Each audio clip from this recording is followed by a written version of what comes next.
Hello friends, मैं गौरव और हमने ब्लैक होल्स के बारे में कई बार बात की है। हमें यह तो पता है कि अगर कोई चीज एक बार इवेंट होराइजन को क्रॉस कर लेती है, फिर चाहे वो एस्ट्रॉइड हो या कॉमेट या प्लैनेट या स्टार या फिर लाइट इटसेल्फ, वो कभी भी वापस बाहर निकल कर नहीं आ सकती। इसका मतलब ब्लैक होल के बाहर क्या चल रहा है इसका हमें अच्छा खासा अंदाजा तो है, पर उसके अंदर झांकने का अभी तक हमारे पास कोई तरीका नहीं। लेकिन हाँ, there are some speculations. Wanna know my favourite one? देखो, अगर आपको थोड़ा सा लॉजिक अप्लाई करके ब्लैक होल के अंदर का नजारा इमेजिन करना है तो क्वाइट सिंपल है। इस वीडियो को 2 सेकंड के लिए पॉज करके अपने आसपास देखो। नहीं समझे? Well, according to this theory, हमारा पूरा यूनिवर्स एक ब्लैक होल के अंदर है। विश्वास नहीं हो रहा है, राइट? वेल, ये पेपर देखिए। 2014 में पब्लिश किए हुए इस पेपर में अमेरिकन साइंटिस्ट निकोडेम जे पोप्लोव्स्की ने ये साफ साफ कहा है कि हमारा यूनिवर्स भी किसी ब्लैक होल के अंदर ही है। I know this is a crazy allegation, right? तो let's find out the truth behind this. चलिए शुरू करते हैं एक बेसिक फैक्ट से कि एक ब्लैक होल फॉर्म कैसे होता है। आई नो मैंने पहले भी बहुत बार इसके बारे में बताया है, but still let's do a small revision. Her star के कोर के अंदर हर पल काइंड ऑफ एक टग ऑफ वॉर सा सिचुएशन क्रिएट हो रहा होता है between nuclear fusion and gravity. Basically star के कोर में क्या हो रहा होता है? न्यूक्लियर फ्यूजन रिएक्शंस, और न्यूक्लियर फ्यूजन रिएक्शन से निकलती एनर्जी स्टार के ऊपरी लेयर्स को ग्रेविटी से अपने अंदर कोलैप्स होने से रोकती है। और जैसे ही फ्यूजन का फ्यूल खत्म होने लगता है, ग्रेविटी के इनवर्ड फोर्स से लड़ने के लिए कोई न्यूक्लियर एनर्जी बचती ही नहीं है। और अगर स्टार काफी ज्यादा मैसिव हो तो इसका पूरा का पूरा मास अपने आप में ही कोलैप्स, यानी कि अपने आप में ही इम्प्लोड हो जाता है और वो स्टार बन जाता है,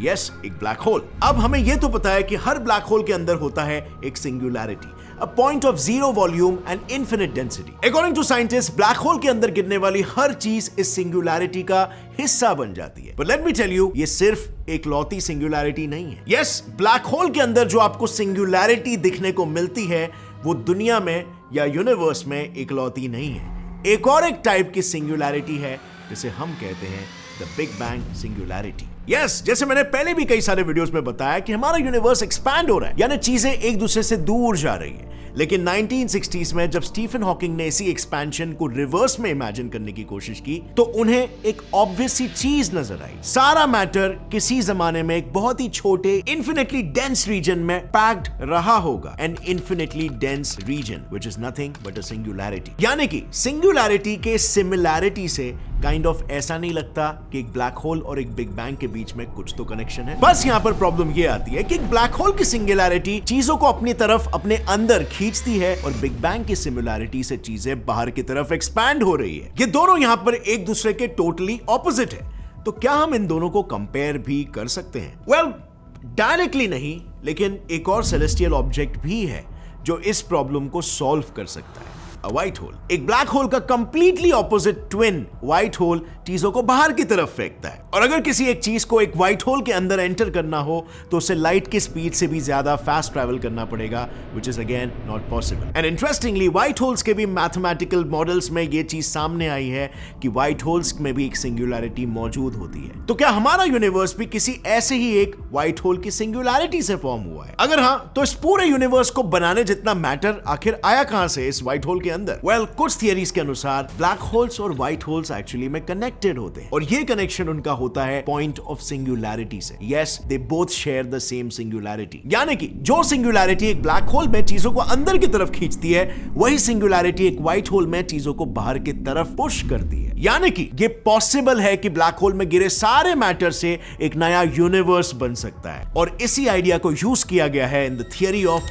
फेकेंड यूनिवर्स। 1992 में फिजिसिस्ट ली स्मॉलिन ने लाइफ ऑफ द कॉस्मोस नाम की एक बुक में एक हाइपोथेसिस को पब्लिश किया था जिसका नाम था cosmological natural selection, also called fecund universes. उस थियरी के हिसाब से जब भी कोई चीज ब्लैक होल के इवेंट होराइजन को क्रॉस कर देती है, वो सिंगुलैरिटी का हिस्सा बन जाती है। समय के साथ मैटर को अपने अंदर एब्जॉर्ब कर करके सिंगुलैरिटी का मास और साइज बढ़ने लगता है, until eventually उसका मैटर एब्जॉर्ब करने की लिमिट पार हो जाती है और सिंगुलैरिटी के दूसरी तरफ एक एक्सट्रीमली बड़ा एक्सप्लोजन जन्म देता है डॉटर यूनिवर्सेस को। ये नया यूनिवर्स पिछले वाले से इंडिपेंडेंट होगा, जिसमें यूनिवर्स फॉर्मेशन का प्रोसेस फिर से शुरू होगा। वो खुद के स्टार्स फॉर्म करेगा, खुद के सोलर सिस्टम्स, गैलेक्सीज और खुद के ब्लैक होल्स भी। और यही ब्लैक होल्स फिर एक बार अपने अंदर अलग नए यूनिवर्सेस को जन्म देंगे और ये साइकिल फिर से शुरू हो जाएगा। तो मतलब इस थियरी के मुताबिक हर ब्लैक होल के अंदर, इनफैक्ट हमने जिन 2 ब्लैक होल्स की पिक्चर खींची है उनके अंदर भी पूरे के पूरे यूनिवर्सेस मौजूद है। हम इससे ये भी कंक्लूजन निकाल सकते हैं कि शायद हमारा यूनिवर्स भी एक ब्लैक होल के अंदर ही है। What do you think about this theory guys? लेकिन ये सब सुन के आई थिंक आपके दिमाग में ये आएगा कि गौरव वो बात तो सही है, लेकिन ये तो एक हाइपोथेटिकल कॉन्सेप्ट है, right? Without any mathematical proof to it. Well,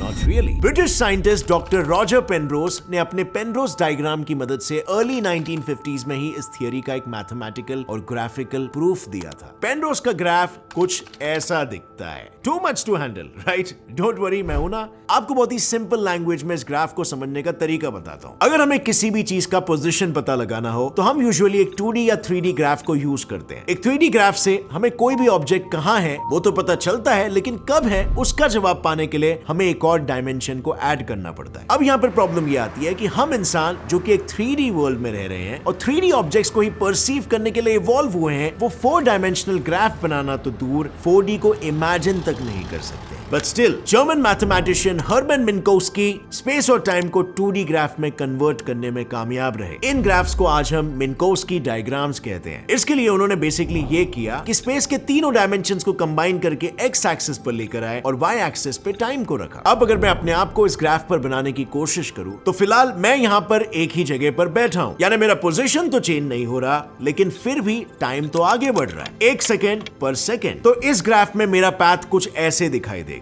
अब चलो इसमें थोड़ी स्पीड को ऐड करते हैं। मेरी स्पीड जितनी ज्यादा तेज होगी, मेरा पोजीशन उतने ही तेजी से चेंज होगा और टाइम एक्सिस से मेरा एंगल उतना ही बढ़ते जाएगा। मिन्कोव्स्की ने इस ग्राफ के एक्सिस को कुछ इस तरह से स्केल किया है कि लाइट का पाथ इसमें एक 45 डिग्री जितना एंगल बनाएगा। और यूनिवर्स के रूल्स के हिसाब से कोई भी चीज लाइट से फास्ट ट्रैवल नहीं कर सकती, यानी यूनिवर्स की बाकी सभी चीजों का पाथ इस 90 डिग्रीज के ट्रायंगुलर रीजन में ही रहेगा। बेसिकली कहने का मतलब इतने ही रीजन में हम ट्रैवल कर सकते हैं या से इतने ही रीजन को हम परसीव कर सकते हैं, और बस ऐसा ही एक रीजन हम ऑपोजिट डायरेक्शन में भी बना सकते हैं। इससे ऊपर वाला ट्रायंगल है हमारा फ्यूचर और नीचे वाला कोन है हमारा पास्ट। इन ट्रायंगुलर रीजन्स को अगर 3D में इमेजिन करें तो हमें मिलता है एक कोन, और इसीलिए इन रीजन्स को लाइट कोन्स कहते हैं। इन लाइट कोन्स के वॉल्स के बाहर ना हम ट्रैवल कर सकते हैं और ना ही कोई चीज इन वॉल्स के अंदर आ सकती है, क्योंकि दोनों के लिए ही हमें लाइट की स्पीड से भी ज्यादा फास्ट ट्रैवल करना पड़ेगा, which is obviously not possible. So जितना एरिया अपर कोन के अंडर आ रहा है, बेसिकली हमारा future is the observable universe, और जितना हिस्सा हम पास्ट में परसीव कर सकते हैं वो है यूनिवर्स का कॉस्मिक माइक्रोवेव बैकग्राउंड रेडिएशन। तो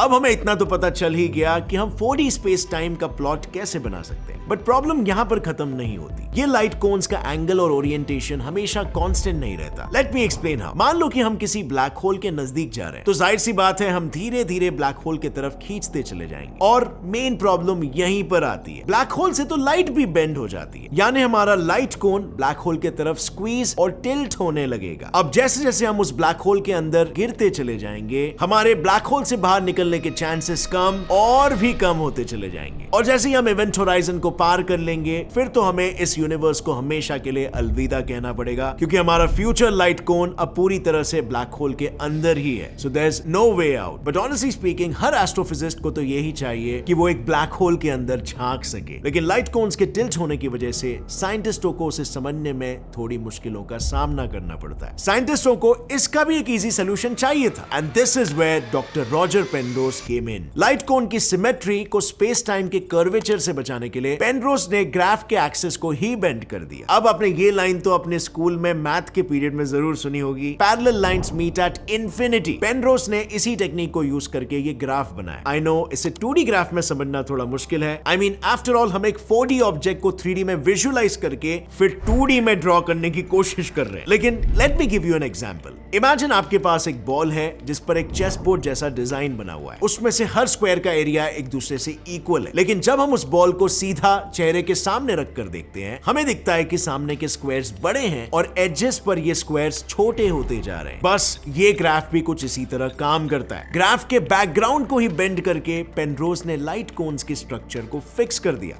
यानी उन्हें अब और भी आसानी से समझा जा सकता था। और अपने इसी डायग्राम की मदद से पेनरोज ने यह मैथमेटिकली प्रूव कर दिया कि हाँ, एक ब्लैक होल के अंदर वाकई में एक पूरा का पूरा यूनिवर्स मौजूद हो सकता है, एंड नॉट जस्ट दैट, एक पूरा मल्टीवर्स भी। Mind blowing right?